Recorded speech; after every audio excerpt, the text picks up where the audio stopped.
Good morning, everyone. Today, we are going to continue the chapter 2 biological classification. And in the last class, we have discussed about taxonomy. What were the different steps for taxonomy? It was collection, identification, then nomenclature, and then it was classification.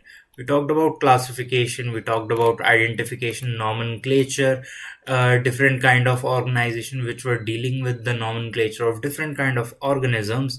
Then we talked about classification, the binomial classification, then the trinomial classification, some rules of the binomial classification as well. Then we talked about types of classification, which was artificial classification, natural, phylogenetic, phenetic, and APG classification.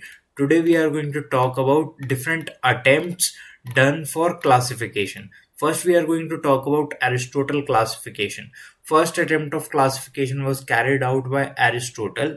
He is also known as, we'll write it down, father of biology as well as zoology.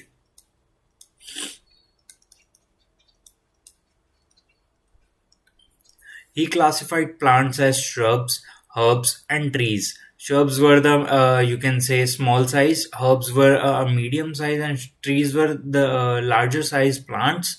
Then he classified animals on the basis of absence of red blood cells, which he called as anema, and the presence of red blood cells enema.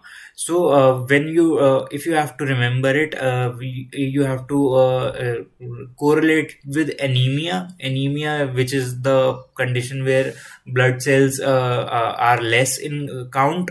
So correlated with absence of red blood cells, so anemia, and presence of red blood cell, enema. So these criteria were failing to classify all the organism into plants and animals. So we needed a better way of classification.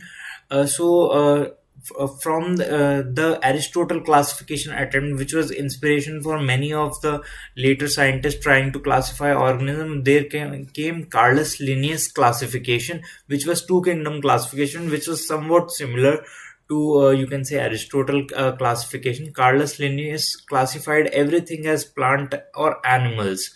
Basis of classification was plants were autotrophic. Autotrophic meaning they were making their own food, non-motile, which means they were not able to move, whereas animals were heterotrophic and motile. So heterotrophic means they were depending upon food on plants or any other organism. They can be carnivorous, or you can say, let's say, they can depend upon plants for their food as well. The question arise regarding euglena, which nowadays come under the protesta, as they prepare food in sunlight, but they ingest the food when sunlight is absent.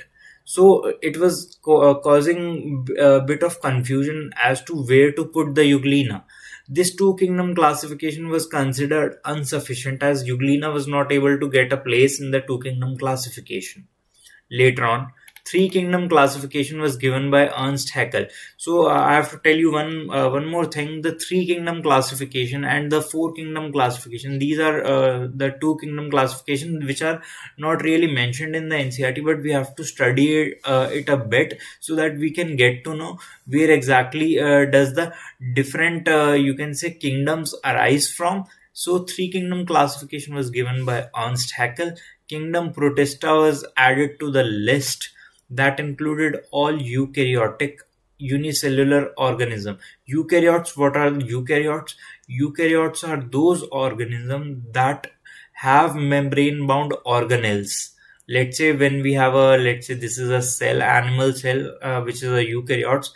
In animals, we do have a nuclear membrane which encloses the nucleus. So this is the new membrane bound organelle.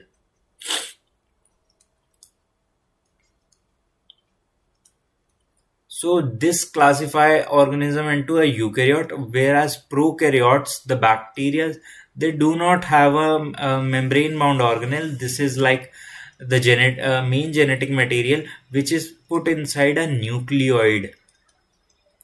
It does not have a nuclear membrane outside enclosing the genetic material. That's why it is called prokaryotes. This is a different category of organism. Four kingdom classification was given by Majulius Copeland in 1956, which included the kingdom Monera that had all the prokaryotes. Prokaryotes, which particular organisms come under prokaryote? They are bacteria, which we usually know. Bacteria which include Mycoplasma, cyanobacteria. Still, there were organisms that doesn't adopt the ingestive mode of heterotrophic nutrition but rather absorptive method, but were not included in four kingdom classification. What do we mean by that?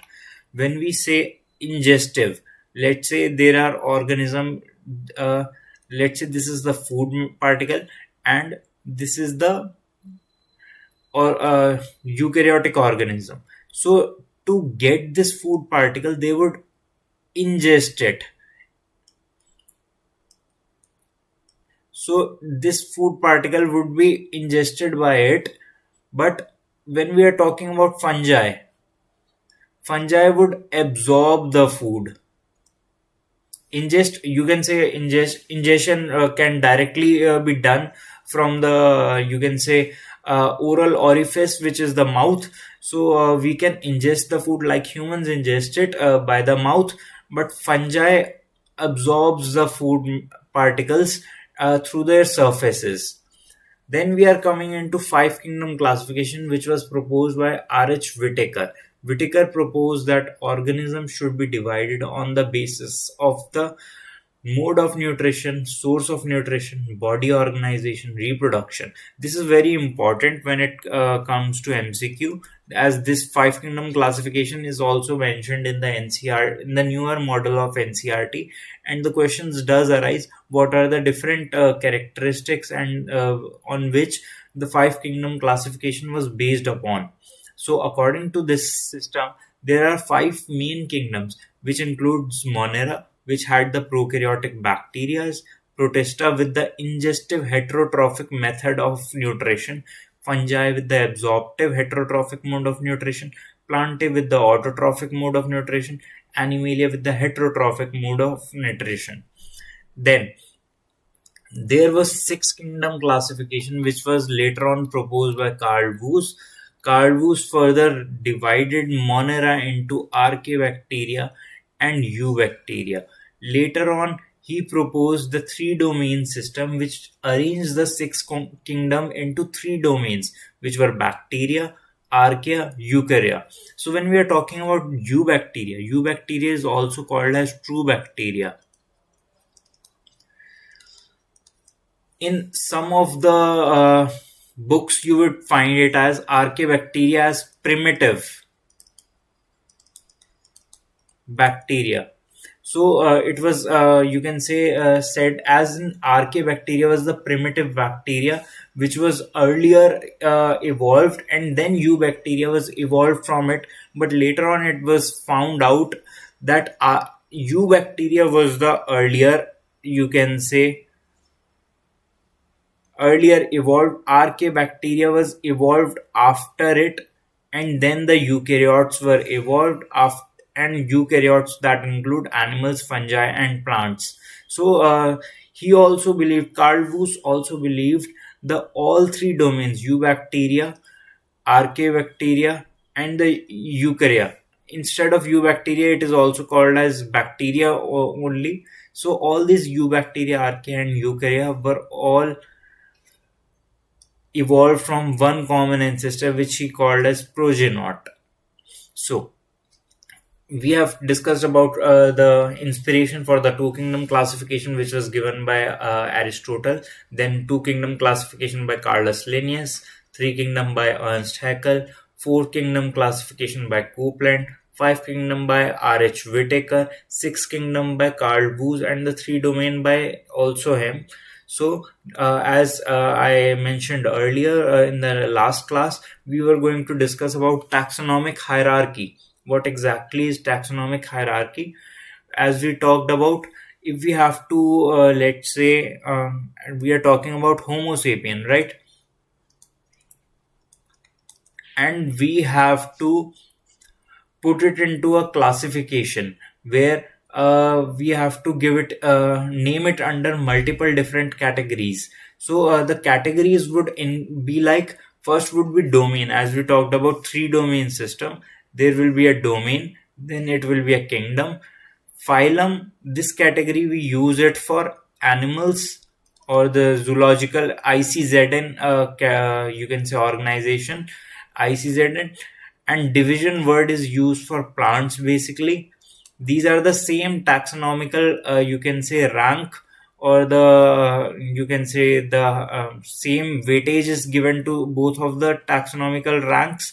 So then there is subphylum, or you can say, when we talk about subphylum, and you can say superclass, we have phylum, then we have class. But if we have more organism to, you can say, to adjust, then we introduce certain more taxonomical ranks such as subphylum, superclass, subclass, superorder, suborder, so as to fit in more, you can say, ranks.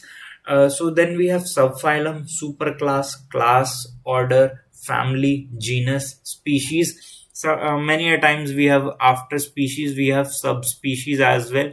When we are talking about, you can say, Homo sapiens, right? So we have Homo sapiens sapiens as the subspecies. When we are talking about the taxonomic hierarchy of human, the taxonomical hierarchy goes by, the domain is eukarya for humans, then kingdom is animalia, phylum is chordata, and the class is mammalia. As we know, humans are mammals, because we humans has a mammary gland, which is a characteristic feature of the mammals. Then we have order primata, then the family hominidae, genus homo, and species sapiens, and the subspecies sapiens as well.